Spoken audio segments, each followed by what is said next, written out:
로마서 말씀은 좀 더 정확히 얘기한다면 로마서 7장 22절에서 23절 말씀은 우리의 속에, 그러니까 우리라는 것은 저와 여러분 같이 예수님을 믿고 구원받은 우리 속에, 우리 신자 속에 속사람과 겉사람의 법이 충돌하고 있음을 알려주고 있습니다.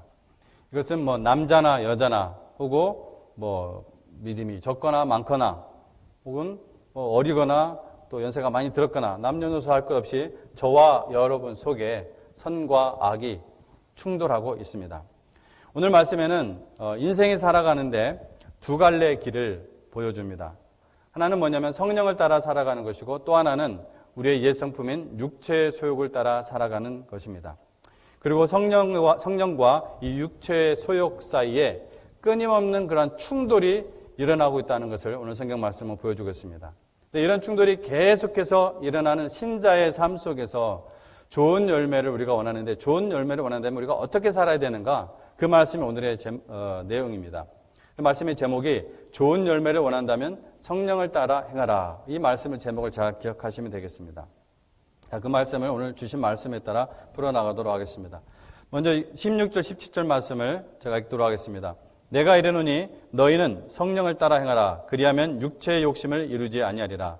육체의 소욕은 성령을 거스리고 성령은 육체를 거스리나니 이 둘이 서로 대적함으로 너희가 원하는 것을 하지 못하게 하려 함이니라. 자, 육체의 소욕과 성령의 소욕은 항상 충돌한다는 말씀을 우리가 읽었습니다. 우리가 지난주까지 어디 말씀 우리가 함께 보았었죠? 기억하십니까? 다 기억하시죠? 룻기. 제가 얼른 답을 해드려야지. 룻기를 봤죠, 우리가. 그래서 룻과 보아스가 살던 시대를 우리가 봤습니다. 사실 그 시대가 어떤 시대라고 했었죠? 바로 사사 시대였습니다. 영어로는 이제 저지라고 하는데요.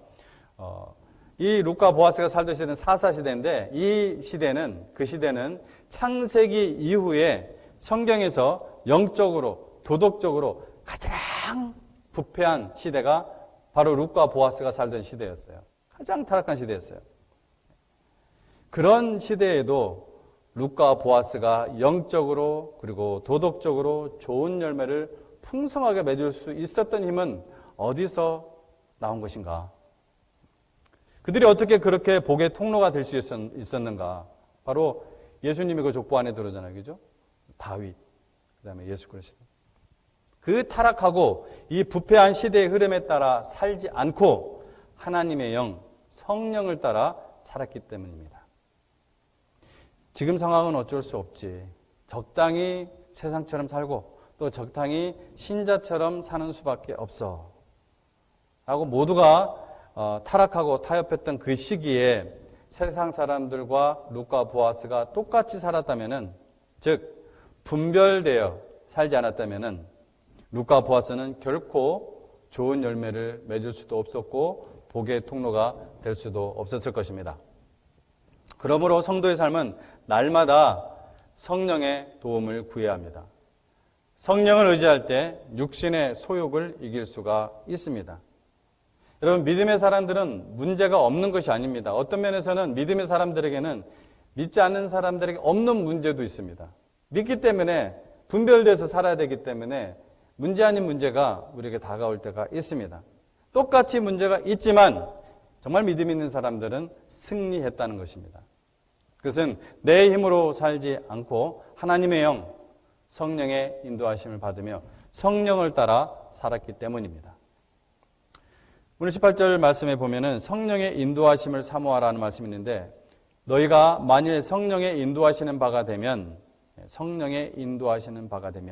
여기서 성령의 인도하심이란 말을 주목하기를 원합니다.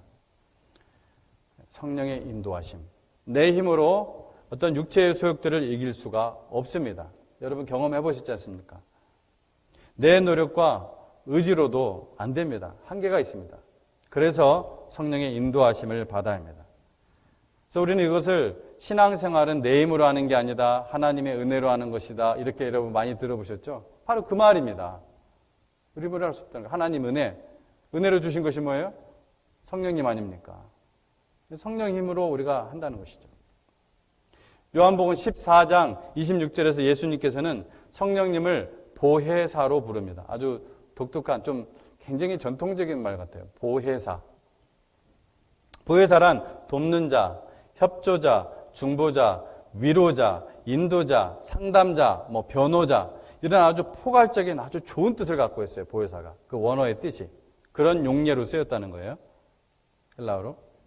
이 보혜사이신 성령은 우리의 스승이 되셔서 우리의 인생길을 인도하시고 가르치시고 또 성경 말씀이 어느 순간에 꼭 기억나야 될 때 내가 일부러 기억나게 하는 것이 아니라 어떤 순간에 성경 말씀이 탁 생각나게 하시고 그래서 깨닫게 하시는 그래서 무릎을 탁 치는 이 말씀이었구나.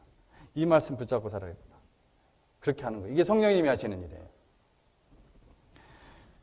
로마서 8장 26절에는 우리가 정말 그럴 때가 있잖아요. 기도하고 싶은데 어떤 것을 위해서 기도하고 싶은데 어떻게 기도해야 될 줄 모르는 거예요. 어떻게 기도해야 될지. 그럴 때는 우리가 말씀 받은 로마서 8장 26절에 우리가 어떻게 기도할지 모를 때 성령님께서 말할 수 없는 탄식으로 우리를 위하여 간구하신다. 중보기도 하신다. 말씀하셨던 것입니다. 그러므로 성령을 따라 살기 위해 성령의 인도하심을 우리가 갈망하는 정말 간절히 디자이어하는 그런 마음이 우리에게 필요해요. 갈망하는 자가 하나님께서 부어주십니다. 목마른 사람 사슴같이 갈급한 자에게 하나님께서 부어주세요. 자, 영적 충돌을 일으키는 그러면은 아까 육체의 소욕이 했는데 육체의 소욕은 무엇인가? 그것이 오늘 19절에서 21절에 구체적으로 나와 있어요. 육체의 일은 분명하니 곧 음행과 더러운 것과 호색과 우상숭배와 주술과 원수 맺는 것과 분쟁과 시기와 분냄과 당짓는 것과 분열함과 이단과 투기와 술취함과 방탕함과 또 구와 같은 것들이라. 전에 너희에게 경계한 것 같이 경계하노니 이런 일을 하는 자들은 하나님의 나라를 유업으로 받지 못할 것이요. 자, 그것을 방금 앞에 나열했던 것들을 하나님의 나라를 유업으로 받지 못하는 것과 연결을 해놨어요. 분쟁을 일으키는 자, 시기하는 자, 하나님의 나라를 유업으로 받지 못한다고 해서 굉장히 이게 강력한 말씀입니다. 사도 바울이 기록한 거예요. 성령의 감동하심으로서. 이 15가지 육체의 소욕들이 소개되었는데 이것은 간단히 세 가지로 얘기한다면은 첫째로 성적인 타락, 그다음 둘째로 하나님과의 관계에 있어서의 타락, 셋째로 인간관계에 있어서의 타락. 그냥 이렇게 세 개로 뭉뚱그려서 우리가 얘기를 할 수가 있습니다. 이런 육체의 소욕들은 어떤 일을 하냐면은 하나님과의 교제하는 그 교제의 통로를 딱 막아버립니다. 마치 수돗물을 틀려고 해도 중간에 뭐가 딱 막혀 있으면 전혀 물이 나오지 않듯이 마찬가지예요. 근데 물은 일방적으로 나오지만 우리는 교제잖아요. 커뮤니케이트 하는 거잖아요. 딱 막아버리기 때문에 나의 기도도 그것이 막아버리고 하나님께서 나에게 주시고자 하는 말씀이나 은혜도 그게 막아버리는 거예요. 그 육체의 소욕을 따라 살아갈 때. 그래서 끊어놔버리는 거예요. 성령의 인도하심을 받을 수가 없는 것입니다. 그래서 성령님을 모르는 거예요. 일상생활 속에서. 바울이 지적한 이 15가지 육체의 소욕을 믿지 않는 이방인들에게 했을까요? 아닙니다. 갈라디아서는 사도 바울이 갈라디아에 있는 그 당시 갈라디아 지역에 있는 교인들, 교회 그리고 뿐만 아니라 이 사도 바울의 서신은 그 주변에 있던 다른 모든 교인들에게 회람되었습니다. 열람되었어요. 같이 읽었어요. 그리고 성령의 감동하심 속에 우리에게 이 성경은 지금 바로 우리에게 동일하게 말씀하시는 것입니다. 즉 이 말씀은 제가 하고자 하는 말은 뭐냐면 이 말씀은 저 바깥에 있는 예수님을 모르고 예수님을 안 믿는 사람들한테 주신 말씀이 아니라 바로 예수님을 믿는 사람들, 교인들에게 하신 말씀이에요. 믿는 갈라디아 교인들, 또 바로 우리에게. 우리도 믿음 안에 살면서도 이런 육체의 소욕에 빠져 살 수도 있다는 거예요. 그런 위험이 우리에게 항상 도사리고 있다는 것입니다. 이런 것들은 하나님의 나라를 유업으로 받을 수 없게 한다고 했습니다. 그래서 마치 쓰레기통을 확 비워버리듯이 육체의 소욕들을 버리고 성령을 따라 행할 때 좋은 열매를 맺을 수 있다는 것입니다. 우리 그리스도인들이 자꾸 아는데 알고 있는데 얘기하면 다 알아요. 근데 망각을 해요. 그런 거 있잖아요. 그죠? 아는데 자꾸 망각하는 거. 자꾸 망각하는 사실이 아닌데 그것은 세상이 성령에 대해 알지 못한다는 것입니다. 저와 여러분이 세상에 있을 때 성령님에 대해서 알았습니까? 성령님에 대해서 얘기하면 무슨 판타지 얘기하는 것 같고, 무슨 페어리 스토리 얘기하는 것 같고, 아니면 무슨 좀 정신 나간 사람 아니면 이단인가? 뭐 이런 이상한 생각들을 막 했었단 말이에요. 여러분 아니요. 제가. 예. 여러분 아닐 가능성이 높겠네요. 다들 이렇게 아주 충만한 분들이라든지. 제 경험담을 얘기해서 좀 죄송합니다. 근데 예수님 안에 딱 들어와서 예수님의 성령을 받고 나서, 믿음으로 성령을 받고 나서 보니까 이제는 자연스럽게 아는 거죠. 예, 자연스럽게 아는 거예요. 그래서 예수님은 성령님에 대해서 이렇게 말씀을 하셨습니다. 요한복음 14장 17절 말씀에서 그는 진리의 영이라 세상은 여기서도 잘 들어요. 능히 그를 받지 못하나니 이는 그를 보지도 못하고 알지도 못함이라. 세상은 성령을 받지 못한다는 거예요. 능히. 그리고 이는 그를 보지도 못하고 알지도 못함이라. 그 다음에 17절 말씀은 제가 다 읽지 않았지만 그 뒷부분에 너희들은 허락되었다. 누구의? 제자들. 우리가 제자들 아닙니까? 예수님을 따라가는 팔로워들, 디사이플들. 세상은 선한 사람들에 대해서는 알아요. 그렇죠. 그들의 그 가치관으로 선한 것을 판단하고 압니다. 우리가 타락되었지만 기본적인 어떤 그런 것들이 다 있어요. 양심이라는 것이. 양심의 법이라는 것. 그래서 선한 사람들에서는 알지만 성령님을 알지도 못할 뿐더러 얘기해줘도 안 좋아해요. 안 좋아해요. 싫어해요. 대부분이. 왜냐하면 세상이 생각하는 선한 사람들조차도 어디 있느냐? 하나님의 심판 아래 있기 때문입니다. 그것이 넌센스인 거예요. 여러분, 사람의 선행이 하나님의 구원을 이룰 수가 없습니다. 사람의 선행은, 성경에서 말하는 사람의 선행은 뭐냐? 구원받은 다음에 하나님의 자녀로 거듭나서 하는 것이, 그 열매로 나오는 것이 선행이에요. 우리가 선행을 막 많이 한다고 해서 구원을 이룰 수 없다고 성경은 여러 곳에서 곳곳에서 얘기하고 있어요. 우리가 은혜로 구원받고 그 힘으로 선행을 하는 것입니다. 성령을 따라 행하면서 선을 행하는 거예요. 이 순서가 잘못됐어요. 자, 이걸 좀 더 이해하기 쉽게 해서 간암 말기 환자를 제가 얘기를 드릴게요. 어떤 간암 말기 환자가 여기 있습니다. 그 사람이 아무리 열심히 깨끗이 씻는다고 해서 간암이 나을 수가 없습니다.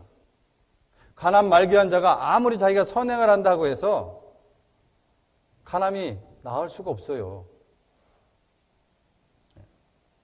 어떻게든지 뭐 말기 환자든 초기 환자든 어떻게든지 의사의 진단을 받고 수술이 필요하면 수술하고 약물 처방받고 키모 트리트먼트도 받고 필요하면 그렇게 해서 치료받는 것이죠. 몸을 씻는다고 해서 간암이 치료됩니까? 아니죠. 마찬가지로 그걸 그렇게 비유하는 거예요. 선행으로 하나님 나라 갈 수 있다. 하나님 자녀가 될 수 있다. 넌센스인 거예요. 사람은 오직 성자 하나님이신 예수 그리스도의 그 희생의 피로 그 죄를 씻지 않으면은 영원한 사망의 형벌에서 피할 수가 없습니다. 그러므로 세상은 하나님의 영을 받지 못하는 거예요. 왜? 성령님은 하나님의 영은 오직 제자들에게, 오직 믿는 자에게 주시는 선물이기 때문에 그렇습니다. 그래서 세상은 몰라요. 받지도 못하고. 그것이 예수님의 말씀입니다. 때로는 절단 수술이 의사가 환자에게 해줄 수 있는 최선의 치료일 수 있습니다. 제가 아는 사모님은 당뇨병 때문에 의사가 발가락을 절단을 했습니다. 살기 위해서는 그게 최선인 거예요. 더 번지지 않게 하기 위해서. 그 시기를 놓치면 어떻게 될까요? 발가락이 아니라 이제는 발목을 잘라야 돼요. 그 시기를 놓치면은 허벅지까지 잘라야 돼요. 그 시기마저도 놓치게 되면은 죽게 되는 겁니다. 그래서 더 늦기 전에 절단을 해야 되는 것이 최선의 치료일 때가 있어요. 그것이 바로 노아의 대홍수입니다. 노아의 대홍수. 하나님의 형상대로 창조하신 남자와 여자가 저 선악과를 먹으면 반드시 죽는다. 절대 먹으면 안 돼. 라고 강력하게 하나님께서 사랑의 경고를 했음에도 불구하고 그것을 믿지 않고 하나님의 말씀을 믿지 않고 오히려 사탄의 말을 믿었습니다. 그 이후 인간 세상은 지상의 지옥 같은 것이 되었죠. 결국 하나님은 소수의 사람들을 구원해서, 그러니까 의로운 사람이라고 성경은 표현하고 있죠. 즉 믿음으로 의로워지는 것이니까 하나님을 믿는 자들. 하나님 믿는 자들 아주 소수. 그게 노아의 가족 아니었습니까? 그들을 구해내서 새 출발을 하기로 작정하셨어요. 하나님은 이 땅에 대홍수의 심판을 보내셨던 것입니다. 마치 절단해서 잘라버리듯이. 더 번지지 않도록. 온 땅이 물로 다 잠긴 지 수백 일이 지난 후에 노아는 땅이 말랐는지 알기 위해서 새를 날려보내요. 어떤 새였죠? 제일 먼저 날려보낸 새가? 힌트 드릴까요? 깍! 뭘까요? 혹시 까치처럼 들리면 안 되는데. 까마귀입니다. 까마귀. 까마귀를 먼저 날려보냈어요. 방주의 창문을 열고 까마귀를 날려보냈습니다. 근데 여러분, 그 장면을 한번 생각해 본 적이 있으세요? 그 까마귀 날아가는 지금 방주 밖 광경.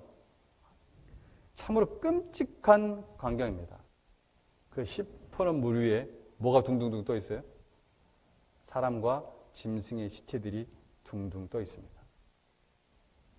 그런데 까마귀는 오히려 그것 때문에 다시 방주로 돌아오지 않았어요. 돌아갈 필요가 없어요.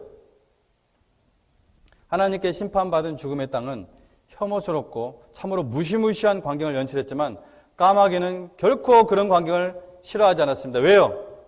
까마귀는 썩은 시체 먹으니까. 오히려 시체와 시체를 왕래하며 썩은 살점을 뜯어먹으며 남아있었던 거예요. 그래서 나중에 뭘 보내요? 안 돌아오니까 보냈죠. 뭘 보냈어요, 그 다음에? 비둘비둘. 비둘비둘을 안 하고 뭐라고 하는지 모르겠네. 비둘기 나를 보냈잖아요, 비둘기. 사람들은 여러분 하나님의 심판을 두려워하지 않습니다. 여러분, 사람들은 하나님을 심판에 대해서 얘기하면 두려워하지 않아요. 바로 우리 안에 죄가 자리 잡고 있기 때문에 그렇습니다. 그들이 하나님의 심판을 두려워하지 않는 것은 까마귀처럼 황폐한 것을 좋아하기 때문에 그래요. 까마귀는 황폐한 것을 좋아해서 노아의 방주로 돌아오지 않았습니다. 이와 마찬가지로 인간들도 하나님의 심판 아래에 있는 그 세상을 좋아합니다. 저와 여러분도 자꾸 여러분까지 포함을 시켜 자꾸 죄송합니다. 제 말의 습관인데 여러분도 많이 늦게 좀 예수님 아신 분 그랬을 것 같은데 세상에 있는 거 좋아요. 하나님을 알기 전에는 하나님이 없이 사는 거 좋아요. 세상 거 좋아해요. 제 눈이 블라인드 돼 있는 상태니까. 이런 썩고 냄새나는 세상에 한 분이 찾아오셨던 거예요. 그분은 33년 동안 이 땅에 머무셨고 그 다음에는 사람들의 손에 의해 십자가에 못 박히셨던 것입니다. 하나님이 섭리시고 있어요. 그리고 우리의 죄를 대신해서 흘리신 그 피를 믿고 회개하는 누구나 용서하고 하나님의 자녀가 되게 하셨던 것입니다. 성령님은 여러분 모든 사람에게 내려오길 원하지만 즉 저 예수님 안 믿는 사람들에게도 원하세요. 내려오기를 원하지만 그렇게 하실 수가 없어요. 자, 무슨 말이냐? 다시 까마귀 얘기해 볼게요. 창세기 얘기해 볼게요. 노아 형식. 까마귀가 돌아오지 않자 노아가 물이 줄어든 여부를 알아보려고 다시 보낸 새가 바로 이제 비둘기였습니다. 창세기 8장 7절에서 9절 말씀 내용이 이게요. 제가 여러분에게 읽어드릴게요. 까마귀부터. 창세기 8장 7절에서 9절에 까마귀를 내놓음에 까마귀가 물이 땅에서 마르기까지 날아 왕래하였더라. 어디를 왕래하는 거예요? 방주 사이예요? 아니면 시체와 시체 사이? 시체와 시체 사이죠. 방주로 왔으면 왜 비둘기를 날려보내겠습니까? 안 날려보내죠. 날아 왕래했더라. 그가 또 비둘기를 내놓아 지면에서 물이 줄어드는지를 알고자 하며 온 지면에 물이 있으므로 비둘기가 발붙일 곳을 찾지 못하고 방주로 돌아와 그에게로 오는지라 그가 손을 내밀어 방주한 자기에게로 받아들이고. 비둘기가 세상에 발붙일 곳을 찾지 못한 것처럼 성령님도 발붙일 곳이 없다는 것이 문제입니다. 다 내려오고 싶은데 모든 사람에게. 오늘날도 성령님은 자신의 발을 머물게 할 장소를 찾고 있는 것입니다. 지금 이 순간에도. 성령님이 이렇게 찾아오시는 것을 우리는 두 자로 뭐라고 합니까? 부흥이라고 합니다. 그것이 바로 리바이벌입니다. 부흥이에요. 우리는 성령님이 비둘기처럼 우리에 내려앉기를 간절히 원합니다. 성령은 좋은 열매를 맺게 하십니다. 성령의 9가지 열매를 여기서 우리가 읽었죠, 이미. 다시 읽진 않겠습니다. 성령 안에서 살아갈 때 이런 열매가 풍성하게 맺어집니다. 성령의 열매에 대해서 조금 더 제가 말할 필요가 있는데, 여기서 열매란 단어가 단수명사입니다. 단수명사가 왜 중요하냐? 이거는 헬라어 원어도 단수로 되어 있고, 이것을 번역한 영어 성경도 다 단수로 되어 있고, 심지어 우리나라 말은 단수 복수 개념이 중요하지 않을 때가 많거든요, 대부분. 근데 우리나라 성경에도 정확하게 단수로 번역을 해놨어요. 왜? 이상하잖아요. 9가지인데 단수예요. 그것을 가리킬 때 분명히 복수로 나와야 되는데. 우리나라만 그렇다 치더라도 영어도 그냥 단수로 봤거든요, 전부 다. 이것은 오늘 본문에 기록된 신자의 여러 가지 사랑, 희락, 오래 참은 자비, 양선, 충성 뭐 이런 거 있잖아요. 이 덕행이 한 성령의 단일하신 역사심으로 말미암아 여러 방면으로 나타난 것임을 보여주는 거예요. 자, 무슨 말이냐면은 신자의 삶에 하나님의 형상이 회복되어 나타나는 사랑, 희락, 또 뭐 화평, 오래 참은 자비, 양선, 충성 이런 우리 열관 9가지. 이것은 오직 한 성령님의 역사로 말미암아 여러 방면으로 나타나는 한 열매라는 것입니다. 예수님을 영접하지 않은 사람 가운데서도 사랑, 희락, 화평, 오래 참음, 자비, 양선, 충성, 목사님 이런 것들이 있는 것 같던데요 라고 반문할 수 있겠죠. 제가 반문을 했었거든요, 그렇게. 이거는 예수님 안 믿는 사람들도 사랑이 있고 희락이 있고 충성도 하고, 독립투사들 얼마나 충성스럽게 했습니까? 목숨 바쳐서. 우리에겐 그런 용기가 있는지 모르겠어요. 근데 그렇게 반문할 수가 있잖아요. 예수님 안 믿는 사람들도 그런 게 있는데요. 하지만 그것은 사람의 힘, 사람의 제한된 노력으로 한 것이고, 이는 사람의 힘으로 성립되는 것이 아니에요. 그래서 뭐라고 표현을 했어요? 열매. 그래서 열매라고 표현을 한 거예요. 그걸 강조하고 있어요. 여러분, 나무가지가 열매를 맺기 위해서, 저기 우리 샌드스키, 오늘 아까도 잠깐 샌드스키 얘기했는데, 매년 샌드스키를 가거든요, 저도. 사과 따러. 거기 사과가 최고예요, 하여튼. 제가 일생 먹어본 사과 중에서 하여튼 그 사과가 제일 맛있어요, 제가 먹기에도. 하여튼 거기 가서 매년 가서 이제 가는데, 그 목사님들이 같이 가요. 뭐 제가 혼자 가는 건 아니고, 목사님들 모임 속에서 같이 가게 되는데, 그 나무까지 열매를 맺기 위해서 아침부터 저녁까지, 제가 물어보니까, 그 파머한테 물어보니까, 아침부터 저녁까지 그 열매를 맺기 위해서 그냥 낑낑거리며 애를 쓴다더라고요. 라고 말하면 제가 이제 거짓말쟁이가 되는 거예요. 어떻게 나무가지가 열매를 맺기 위해서 아침부터 저녁까지 낑낑 애를 쓰겠습니까? 어떻게 열매를 맺는 거예요? 사과나무가 어떻게 열매를 맺어요, 열매가? 그저 나무에 달라붙어 있으면 양분이 공급되고 그 농부가 가지치기를 해서 좋은 열매를 맺게 되는 겁니다.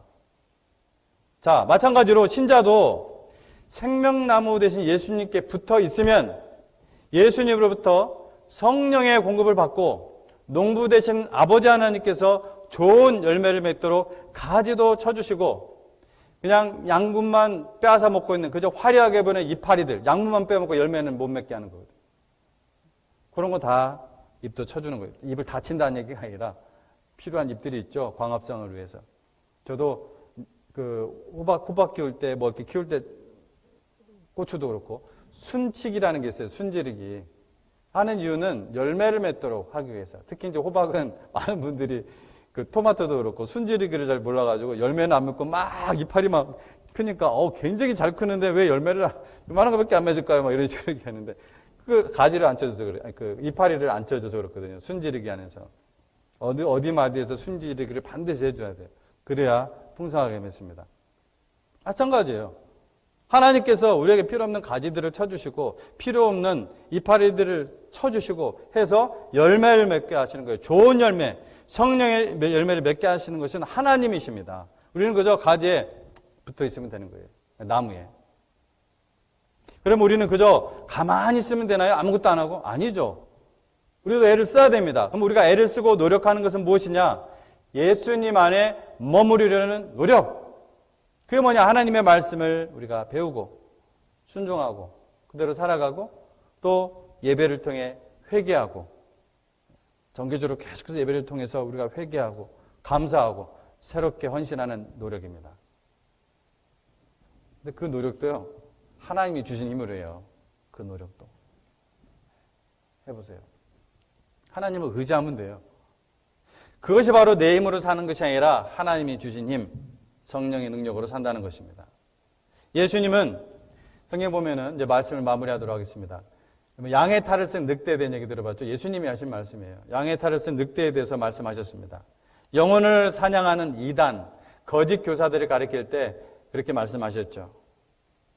비슷한 의미로 돼지 얘기도 하셨어요. 돼지.